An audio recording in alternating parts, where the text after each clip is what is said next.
Tetra Pak cartons are already lightweight, recyclable, and made mainly from renewable resources, like wood fiber from well-managed forests where trees keep on growing.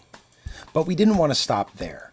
Tetra Pak is committed to reducing the impact of our packages even further. And one of our objectives is to increase the content of materials in our packages that come from renewable resources.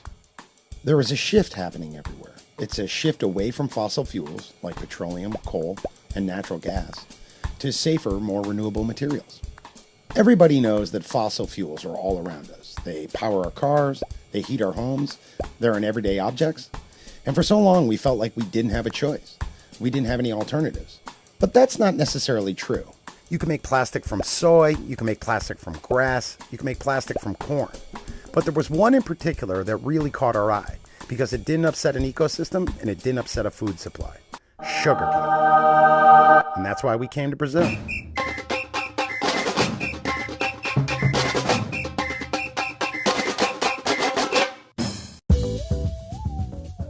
Brazil is the world's largest grower of sugarcane. The country is huge. It's almost as large as the US, a little over 3 million square miles, and a whole third of the country is used only for farming.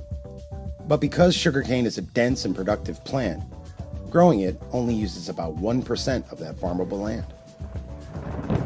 Brazilian sugarcane is very water efficient. Almost all of it is irrigated naturally by simply rainfall.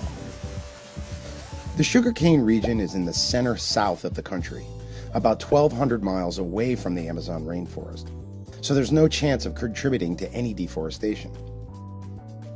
The good thing about growing sugarcane, or any plants, is that they capture CO2 in their growing process.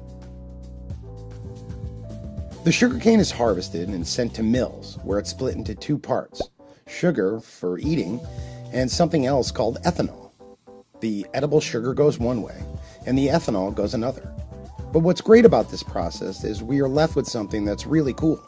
It's a pulp, which in Brazil they call bagasse. What's so special about the bagasse is it's a biofuel. It's a fuel source that is used to power the entire production process, further reducing the need for fossil fuels. They make so much energy from this biofuel that it actually powers the surrounding cities, meeting their energy needs. Another thing that's pretty cool is that they have developed a process of collecting this nutrient-rich liquid in the process of milling the sugar and use it as a natural fertilizer for the next season's crops. Virtually no chemical fertilizer is used in Brazilian sugarcane. Also, the sugarcane industry in Brazil uses no genetically modified organisms in their fields, so the sugar for this new kind of plastic is GMO-free. When you compare making plastic from sugarcane versus plastic from petroleum, the numbers are pretty astonishing.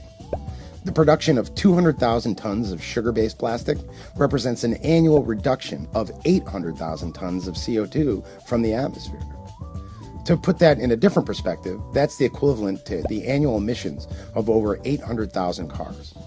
And the plant-based plastic is exactly like traditional plastic. It's durable, protective, and best of all, it's 100% recyclable. At Tetra Pak, we are always striving to improve the environmental performance of our packaging. And using plant-based plastic is a great step forward, both for the environment and our customers, by protecting what's good.